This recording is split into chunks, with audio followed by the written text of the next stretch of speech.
The father wants to know, how have you been all this time? Were you okay? What happened to you when you went?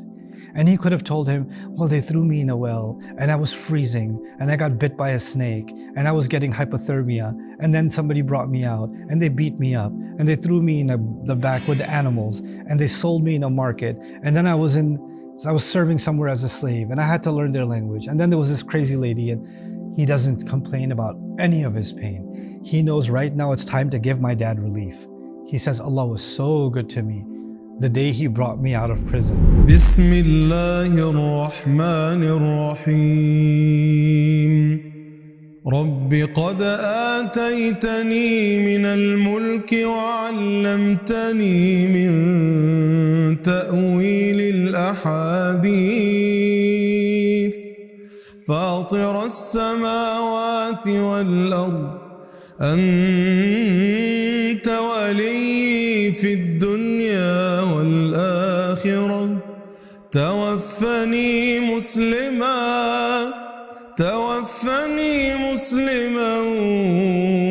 وألحقني بالصالحين.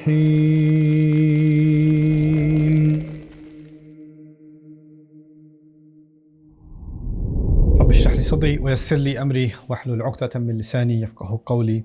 الحمد لله والصلاة والسلام على رسول الله وعلى آله وصحبه أجمعين. In today's episode of Quran for Hearts and Minds, The Power of Maqamat, we're going to talk about a continuation from what we did last time. We looked at the sadness and the overwhelming grief of Yaqub alayhi salam and how at the end of it he tried to find some relief and some comfort. But now Allah is going to take that struggle to find relief and is going to open it up and create a relief for both the victims in the story, both Yaqub alayhi salam and Yusuf alayhi salam. And one by one, all of these knots in their heart are going to be unraveled and they're going to finally be able to breathe a sigh of relief. So Allah says, فَلَمَّا جَاءَ الْبَشِيرُ أَلْقَاهُ عَلَى وَجْهِهِ. When the good news came and he cast it on his face, this is when the brothers came back and the shirt was put on his face. فَارْتَدَّ بَصِيرًا. And all of a sudden those years of crying that had rendered him blind, he could see again. And he could also perhaps even literally he could see again, but also it's as if he could see hope in life again. فَارْتَدَّ بَصِيرًا قَالَ أَلَمْ قُلْ لَكُمْ إِنِّي أَعْلَمُ مِنَ اللَّهِ مَا لَا تَعْلَمُونَ. And now he's, all the people that were calling him crazy, now he's telling them, didn't I tell you all along that I know something from Allah that you have no knowledge of? Didn't I tell you Allah's promise is true?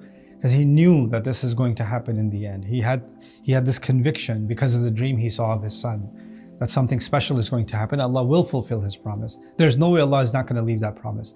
You remember in the beginning of the story, he told his son, Allah will absolutely complete his favor upon you.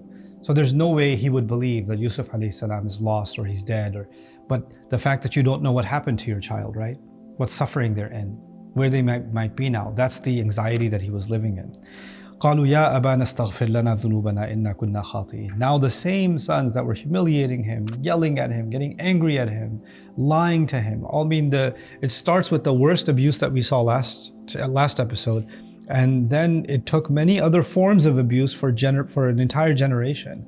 In fact, the isharat in the Quran are that those sons, their wives used to insult him, and their children used to insult him too, because when he says إني لأجد ريح يوسف, and then he says, لولا أن تفندون. The tufannidun, the sons are not there in the house. When he says, I can smell the scent of Yusuf even though you people think I'm crazy, right? You call me insane. His sons are actually out somewhere in Egypt. They're on the way back. They're not back yet. So who is he talking to, right? He's talking to his sons' wives and his grandchildren. And they all call him crazy too. So it's not just the sons that insulted him, it's the whole family. He's a crazy old man, he's a crazy old man. And he's the only one saying, I can smell Yusuf, and he says these words. And now and they laugh at him, or they say, just let him talk, he's just, senile, etc. And at the end of all of that, he gets to say, didn't I tell you? Didn't I tell you, right? So that's a relief by itself. And now they're apologizing to him after all those years of abuse. The same people that were hurting you are the same people that are apologizing. That itself is a relief that you see, because sometimes people hurt you and they're not even sorry. They hurt you and they don't even feel guilty. And now for the first time you're seeing the people that hurt you They're saying sorry. Even if you don't want to accept their apology yet, if you're not ready to accept their sorry, there's still a moment of relief that at least Allah has humbled these people. Like the same people that used their arrogance and their rage, and they saw themselves as a usba and all of that stuff. They used that against you, and now Allah has put them in a state where finally they don't have that power over you anymore. Because them apologizing also means their days of oppressing you are over, right? So they say, inna kunna khati'in, we've always been making a mistake. We've been in the wrong all along. Qala sawfa astaghfiru lakum rabbi. It's pretty remarkable that even though he has that relief, he's not immediately giving out free forgiveness cards. He's saying, I'll do it soon. I'll soon ask Allah for forgiveness for you, right? As if to say, this, I don't know if I can trust your apology yet. That's a lot of years of abuse and 1 minute of an apology. So I'm not sure if this apology is more trustworthy or those years of behavior is more trustworthy. So we'll get there. I will make dua for you, but not yet, not quite yet. And then after that, when they come, this scene is so beautiful. When they finally reach Egypt, فَلَمَّا دَخَلُوا عَلَى يُوسُف, when they entered into the court of Yusuf, when they get there, آوَى إِلَيْهِ أَبَوَيْهِ, he brings both of his parents. And actually the isharat in the Quran and also in the biblical account is that it's not actually his mom, it's his stepmom. His mother actually already passed away, and this was the mother of many of the boys that threw him in the well, but he's still treating her like his mother. And he brings her and he puts both of them on the throne, and awa, to give refuge, as if to say, even though you're the mother of the boys or my brothers who hurt me, I'm not going to treat you like someone else. You're married to my dad, you're like a mother to me. I'm going to treat you like my own mother. And so awa ilayhi abawahi. So he doesn't do that. But the fact that he is now in a position to give them relief, right? Yusuf was the one looking for relief all this time in refuge, and he's the one now giving the relief. And the father was looking for the relief of finding his son. And now he's being brought and honored by his son. Can you imagine the feeling of Yaqub alayhi salam? His son Yusuf is saying, come here, Baba, come sit here, come sit here, come sit next to me, right? And he's sitting there on the throne, and years of humiliation. And the first thing Yusuf alayhi salam does is he honors him. That's the first thing he does. Why? Because the man's been humiliated all this time. He could have just gone there and hugged him, but he knew the first thing I have to restore is the dignity of this man. I have to restore his izzah. I have to restore his sense of respect, So how you say, عِزُّ الرَّجُلِ اسْتِغْنَاؤُهُ عَنِ النَّاسِ, right, in Arabic? Like the dignity of a person is they're not dependent on people anymore. You don't have to find, to hold on to your dignity by yourself while other people are hurling insults at you. Now you get to sit on a throne. وَخَرُّوا لَهُ سُجَّدًا. And the same boys that were arrogant are now have fallen into sajda. And now he gets to turn to his father in love. And it's so beautiful that the story opened with a dialogue between a father and a son. And he said, I've seen a dream. And now that same son is turning to the father and saying, this is the interpretation of the dream that I saw. هذا تأويل رؤياي من قبل قد جعلها ربي حقا. Allah made it true. I can't even imagine what it must have felt like hearing those words from Yusuf alayhi salam for Yaqub alayhi salam. Allah made it true. And Yaqub alayhi salam is looking at Yusuf. He's looking at his sons. They're inside. They're humble. After all these years, he's seen them humble for the first time, right? And he's in this new place where his son's been honored and he's being honored. Something he hasn't imagined for years and years and years of his life, decades of his life. And he says, قَدْ جَعَلَ رَبِّي حَقًّا. The way those words must have just opened up, created an entire garden inside his heart, How many flowers must have blossomed in his heart when he heard those words? I can imagine him just rolling in tears, hearing these words of relief. And then he says, وَقَدْ أَحْسَنَ بِي إِذْ أَخْرَجَنِي مِنَ السِّجْنِ. And Allah was good to me. Because the father wants to know, how have you been all this time? Were you okay? What happened to you when you went? And he could have told him, well, they threw me in a well and I was freezing and I got bit by a snake and I was getting hypothermia and then somebody brought me out and they beat me up and they threw me in the back with the animals and they sold me in a market and then I was serving somewhere as a slave and I had to learn their language and then there was this crazy lady. And he doesn't complain about any of his pain. He knows right now it's time to give my dad relief. He says, Allah was so good to me. the day he brought me out of prison. Like he's telling his dad this, right? He's telling his dad, Dad, I was in prison, but don't worry about that. Allah brought me out of that prison. So is أخرجني من السجن وجاءكم من البدو. And the same Rabb who brought me out of a prison brought you out of the outskirts. Look at the connection. He brought me out of prison. He brought you out of the small towns on the outskirts. What's the connection? Just like I was in a dark place, you on the outskirts had your own prison. My father was imprisoned out there, and my brothers were imprisoned by their own arrogance. And just like he took me out of a physical prison, he brought you out of your psychological prison. SubhanAllah. It connects both of them together. وَمِن بَعْدِ أَن نَزَغَ الشَّيْطَانُ بَيْنِي وَبَيْنَ إِخْوَتِي. His brothers are right there. They're the criminals. Here's the two victims, father and son talking. The two victims are talking, and the criminals are right there. And he says, he brought me from there, even though the devil caused a friction between me and my brothers. He doesn't say, even though these brothers of mine did this, Allah still saved me. No, he didn't want to shame his brothers. In fact, he even wants to give them some relief. Even them. Oh, look, they're humble now. This is not the time to kick them while they're down. Yes, they messed up. Not right now. Not right now. So من بعد أن نزغ الشيطان بيني وبين إخوتي إن ربي لطيف لما يشاء. My Rabb is so delicate, so gentle, so subtle in whatever he does. Look at his words and look at the name of Allah. The name of Allah is He's Latif, subtle, gentle. And what is he's speaking with his father with gentleness. He's even speaking about his brothers with gentleness. He's creating gentleness as if he's inspired by the name of Allah. Allah has been gentle with me all along. Even when I didn't see that Allah is doing something good for me, I knew He's doing something good, because sometimes Allah's plan is so thin, so gentle, that you can't even see it, but it's there, right? لطيف لما يشاء. إنه هو العليم الحكيم. He knows everything. He has all the wisdom. Rabbi, then this is the prayer that we heard Sheikh Bakir recite in the beginning, because it's the climax of all of this. Okay, he's talked to his father, and they've had their moment of healing, right? And it's time for this family to move on and have a new beginning. But before that, he can't even help himself. In the middle of talking to your father, you stop talking to your father and you start talking to Allah. I love that about this story. Like, you're having the most emotional moment with your beloved dad, and then you realize, yes, I have to have this relief with my dad, but as much as I'm happy to see him, I just need to talk to Allah right now.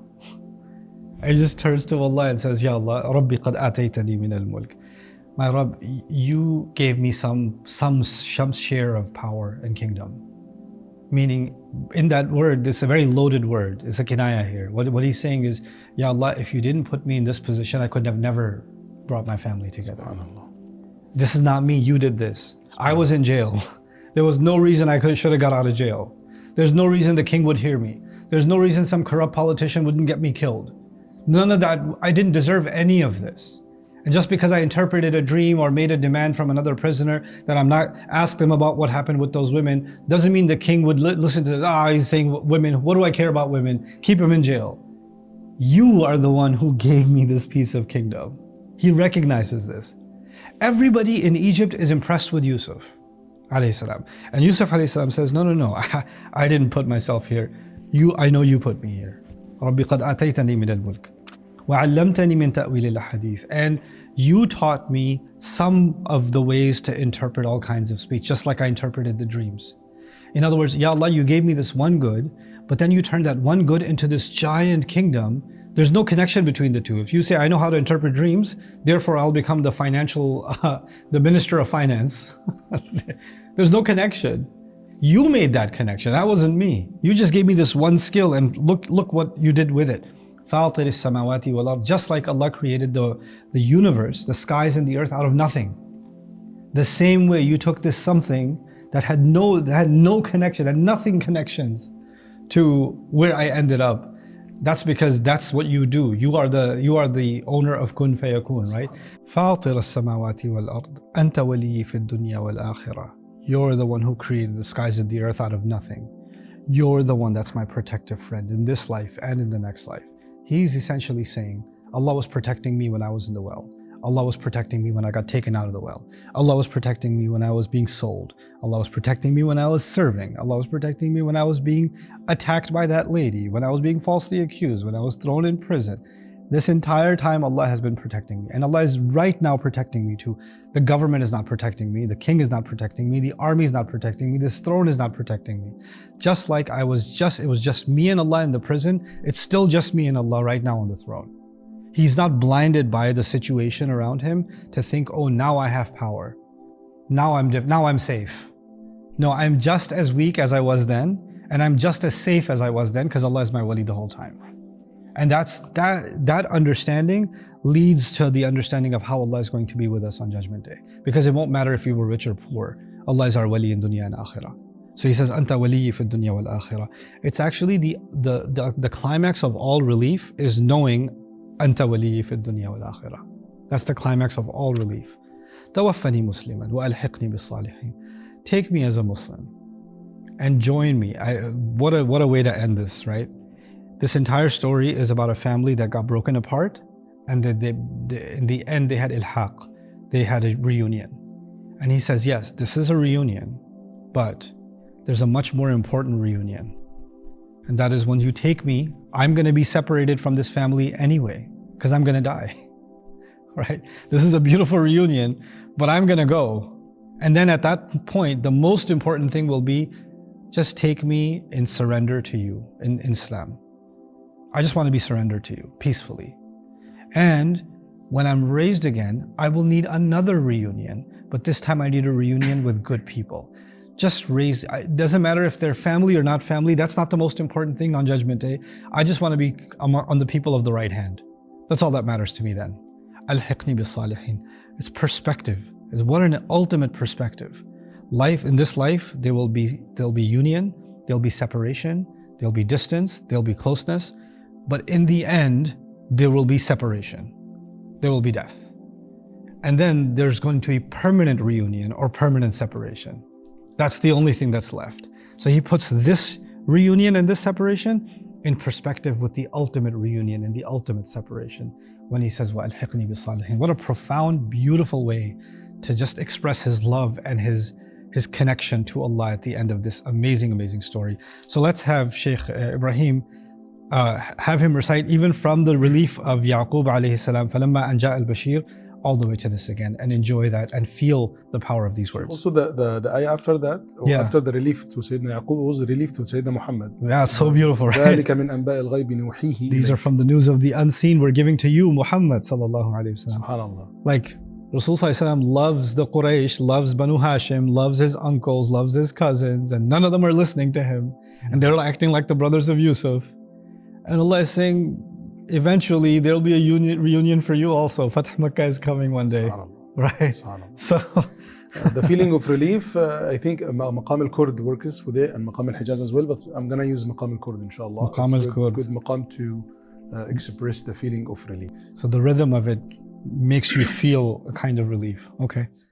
أعوذ بالله من الشيطان الرجيم فلما أن جاء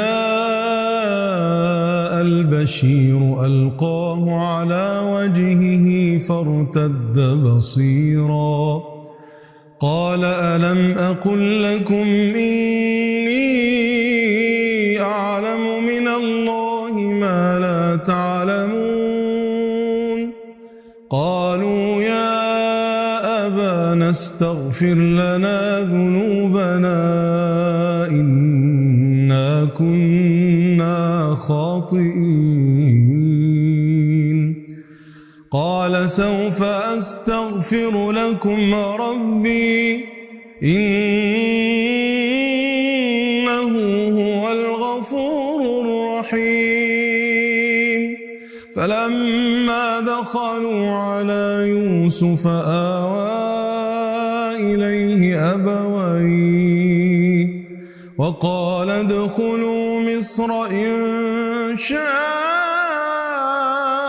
الله آمنين ورفع أبويه على العرش وخروا له سجدا وقال يا أبت هذا تأويل رؤياي من قبل قد جعلها ربي حقا وقد أحسن بي إذ أخرجني من السجن وجاء بكم من البدو من بعد أن نزغ الشيطان بيني وبين إخوتي إن ربي لطيف لما يشاء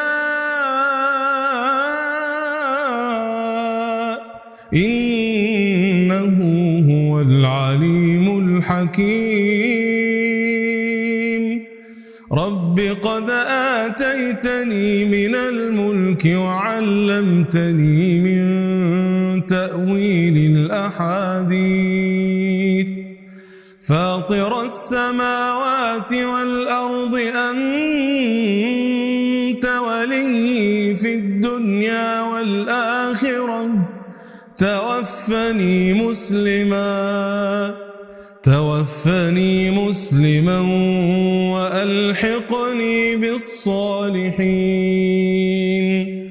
ذلك من أنباء الغيب نوحيه إليك وما كنت لديهم إذ أجمعوا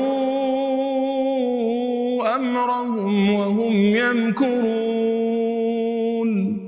وما أكثر الناس ولو حرصت بمؤمنين. صدق الله. Subhanallah. Jazakumullahu khairan, everyone. We'll see you yet again for another episode. Assalamu alaikum wa rahmatullahi wa barakatuh. Assalamu alaikum wa rahmatullahi ta'ala wa barakatuh. I hope that you enjoyed watching this video. For those who want to learn different methods of recitation, for those who want to improve their voice and bring it to a higher level, for those who want to enjoy and delight both prayers and listeners with their voice, for those who want to practice, inshallah, the whole Maqamat practically one-on-one with me, sign up here.